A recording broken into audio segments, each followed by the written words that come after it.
We are now live. Kel's doing a little dough slapping method here. We're making our bread. It's a sweet dough bread.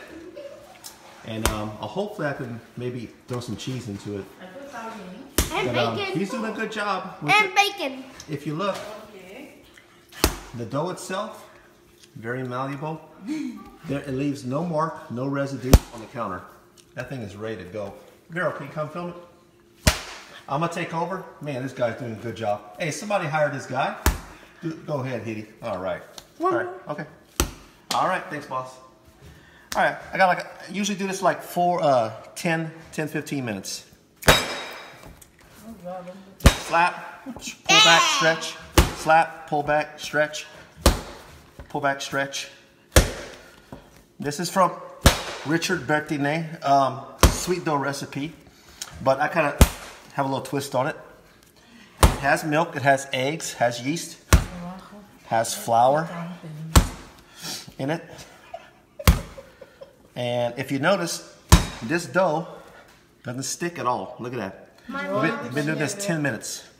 That's my dad. My mom's. This slap method introduces air into it. And gets a big loaf that'll rise. Take over. It's kind of tiring.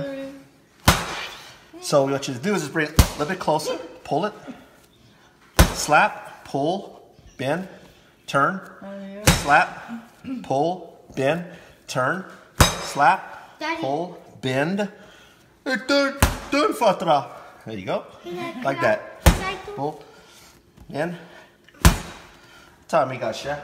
I got like 2 o 3 minutes still. This is tough. And what I'm gonna do, I'm gonna let this rise.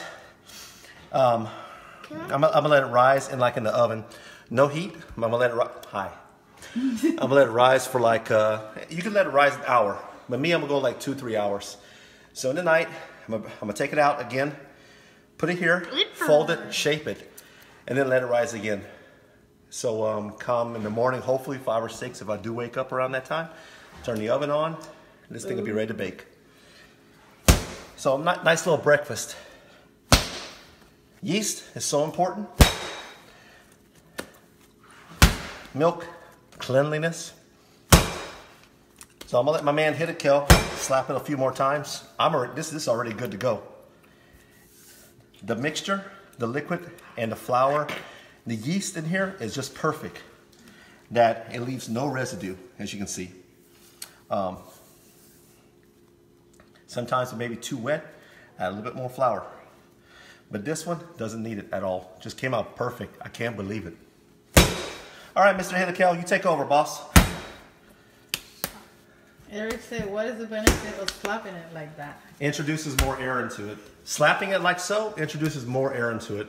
Far more air pockets you'll have. Almost like a ciabatta type bread.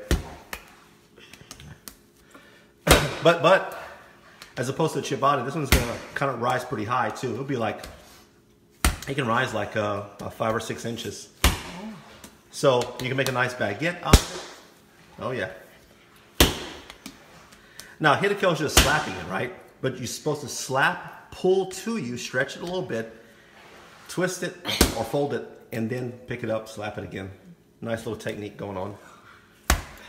I'm so tired. I'm out of shape. And I think eating this bread is either gonna break me or it's gonna make me stronger. I don't know. We'll find out. All right, Hitty. Dude, I think we're done. Yeah, thanks so much for watching. Bye-bye. Have a great... My name's Hiddekel. I make desserts for everybody. Wow. Yeah, thanks for watching. Be safe. And I make bread. Paya!